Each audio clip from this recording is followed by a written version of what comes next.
Airport پر اور اس کے آس پاس 48 گھنٹوں میں دوسری کارروائی. آخر عسکریت پسند حاصل کیا کرنا چاہتے تھے؟ ایئرپورٹ کو کیوں چنا انہوں نے؟ عالیہ، جب اس بات کو ہم سامنے رکھیں کہ یہ ایک غیر روایتی جنگ ہے تو اس قسم کے حملوں کو ہم ہلکا نہیں لے سکتے. سب سے پہلی بات یہ کہ اس قسم کے حملوں سے جو عوام ہیں ان میں ایک بے چینی پائی جاتی ہے اور وہ یہ محسوس کرتے ہیں کہ جو ریاست ہے اس کی رٹ ختم ہوتی جا رہی ہے اور شاید طالبان پاکستان کے مختلف علاقوں میں قبضہ کر لیں، حاوی ہو جائیں. اس کے ساتھ ساتھ اس بات کو بھی سامنے رکھیں کہ جو حملہ آور تھے طالبان اور جو مختلف جہادی گروپس ہیں وہ اس سے پبلسٹی حاصل کرتے ہیں، نہ صرف پاکستان میں بلکہ دنیا بھر میں ان کی تشہیر ہوئی، ان کے جو مقاصد ہیں ان کی تشہیر ہوئی.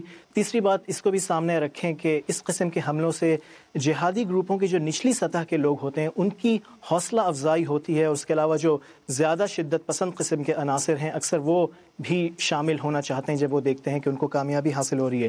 تو ان معاملات کو سامنے رکھتے ہوئے اس قسم کے حملوں کو ہلکا نہیں لے سکتے. بظاہر ہمیں ایسا لگ رہا ہے کہ یہ جو حملہ تھا اس میں ہدف مختلف میرے طالبان کمانڈرز سے بات ہوئی ہے، بظاہر ایسا لگ رہا ہے کہ ان کا ہدف نیٹو سپلائز جو جناح انٹرنیشنل ایئرپورٹ پر جن کی پروسیسنگ ہوتی ہے وہ تھے. اچھا حسن عبداللہ صاحب، کیا ان حملوں سے شہر میں طالبان کی بڑھتی ہوئی موجودگی اور ان کا حملہ کرنے کی جو ان کی صلاحیت ہے وہ ظاہر نہیں ہوتی؟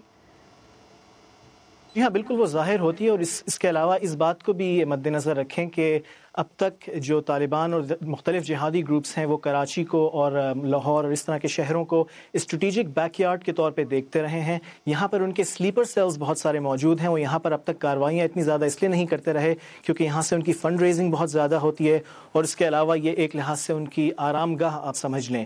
لیکن ظاہر ہے وہ یہ بھی ایک پیغام غالباً دینا چاہتے ہیں کہ اگر مختلف علاقوں میں آپریشن کیا جاتا ہے اور ان کا جو فلو ہے اس کو کنٹرول نہیں کیا جاتا تو اس کا ایک فال آؤٹ ایفیکٹ، اس کا رد عمل خصوصاً کراچی اور لاہور جیسے شہروں میں دیکھا جا سکتا ہے.